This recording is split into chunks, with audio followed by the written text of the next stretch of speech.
Day four. Wow, we're really doing this. They say that there's a first time for everything. Well, this is the first time that I've moved an ambulance.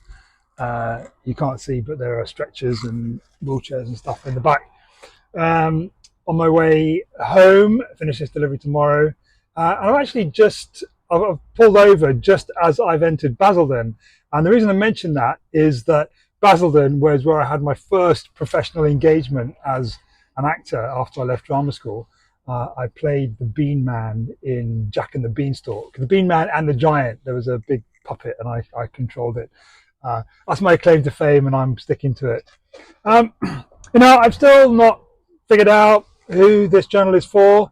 I do think it is more for me than anyone else. Just an opportunity to, uh, you know, get thoughts out of my head. I do spend a lot of time thinking and reflecting and mulling stuff over while I'm driving, and I think it's important to get them down. And I've heard time and time again the importance of journaling, and I've had various degrees of success with it, as I'm sure you have if you've done it at all. And because I don't really have, well, you can't write when you're driving. So I thought that this video journal might be a suitable replacement. And at some point, I might be able to get all the transcripts and put them together into some kind of coherent story about what happened when.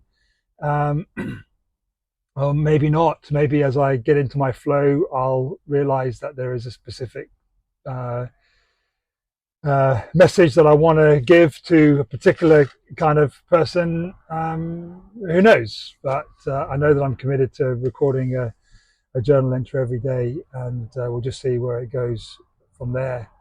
Um, I think what I've been reflecting on today is what I finished off yesterday's session with. Although I've just note to self that I mustn't only just record the video journal, I must also upload it to YouTube. That's what I didn't do yesterday, so there'll be two for the price of one today. Um, and that's really just to unpack the 25-year framework a little bit more in relation to how what I did with it. And what I did was I I sat down and I thought, what do I want to have? Well, I'll be 80 in 25 years' time, and I've always thought that I wanted to live beyond 100. So I thought, well, I get to 80, and I've still got another 25 years after that. So this is, by no means my swan song or anything like that. It's a real chance to make a real difference, and that's something that I've always wanted to do. It's something that I've always strived to do in the things that I've done professionally, business wise.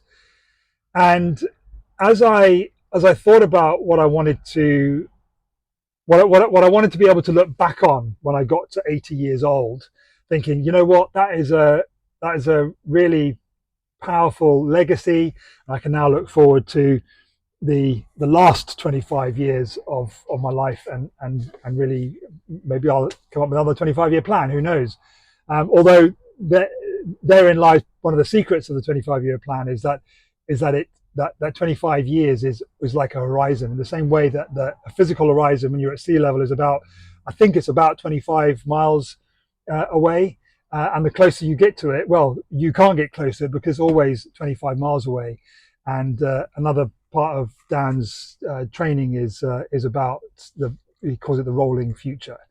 But anyway, just starting from when I first read the 25-year framework ebook, I thought, what I want to look back on when I'm 80. And so then I started to think, well, also I should say that it's a great ebook, by the way. If you haven't read it, if anyone does watch these videos at some point in time, if you haven't read it, do read it, because If it gives you half the boost that it gave me, then it'll be worth the read, or worth the recommend.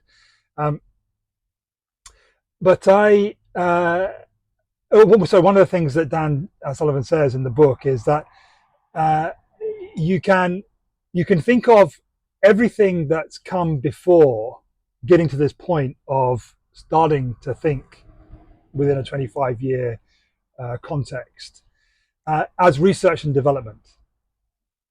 So one of the things that is true, generally speaking, of people with ADHD is something which I've heard referred to as success blindness. And I'm not sure if it's just specific to people with ADHD, or if anyone else can relate to that concept of success blindness. But when I look back at my life over the last 55 years, there are times when I struggle to, professionally anyway, I mean, I struggle to think about the things that I've done and been involved in as a success. Maybe at some point in time I'll go into more detail about the things that I've done and attempted to do.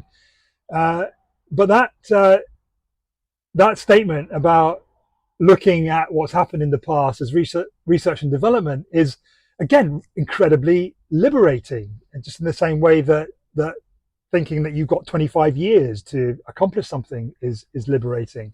And it's interesting I use that word liberation, because that underpins everything within Dan Sullivan's coaching. It sounds like I'm pitching Dan Sullivan's coaching, but I'm not. I can't. I've not experienced it other than the free books. Can't afford it at the moment yet, and that's key, because when I can, I'm definitely going to be in there, to be in that environment. But yeah, one of the I will just say actually that one of the characteristics of ADHD is losing your train of thought. That, combined with that I'm not as young as I was, might end up result in interesting videos. But yeah, research and development. So I've done a tremendous amount of things, and had a tremendous amount of experience in all sorts of areas. And I think, okay, well, now I've got a chance to put it into place with a plan. And I mentioned yesterday what I was doing deliberately different this time. Thinking in the 25-year context is one of them, and the other thing is taking it slow. It's again, characteristic of ADHD that you want to run before you can walk. I think I might even have said that yesterday. So forgive me if I'm repeating myself. But I'm taking it slow, and I fleshed out my thinking around the 25-year vision, for want of a better word, and I did that, interestingly, using the conversational feature with ChatGPT. So because I'm on the road driving most of the day, when I found out that with ChatGPT, excuse me, you can, with the mobile app anyway, if you've got ChatGPT Pro version, you can just press the headphone button and you can talk to ChatGPT, and she talks back, or he, depending on the kind of voice that you select. So over a period of weeks, I had conversations with ChatGPT, and it's a bit like talking with a coach, really. Just had my ideas bounce back at me, and I would ask ChatGPT to ask me questions about my thinking, my thought process, and ended up with a vision that really, when I wrote it down, again with the help of ChatGPT, really excited me, really resonated with me, so much so that there was one time when I was on a train in between a drop-off and a pickup, and I was reading back the so I took what ChatGPT gave me and I edited it, and then I let it sit for a couple of days, and I read it back, and I remember that it brought me to tears. and that's not the first time that it's done that. And that to me was a real good sign that I was I was on the right track. To be so emotionally connected to what it was that I had put down on paper as to what I wanted to look back on when I got to 80. I just felt really really excited and really encouraged. And there were two main aspects to it. Uh, the 10 minutes in already. No, so okay, so that so today is kind of like a preamble of getting to the crux of my 25-year vision, because that's really it was getting that 25-year vision in place, bearing in mind it's going to be a live document. It's going to be live. I'm going to refer to the whole sort of rolling future earlier. You know, as I move forward in executing the plan and realizing my vision, I may achieve things quicker than I thought. In which case, you know, what's going to replace it? But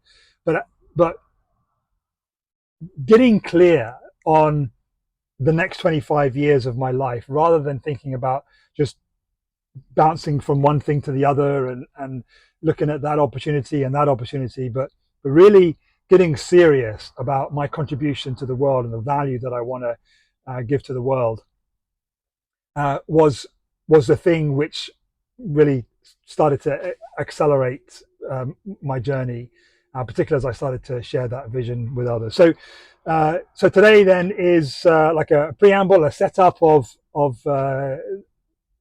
my 25-year vision, the importance of it.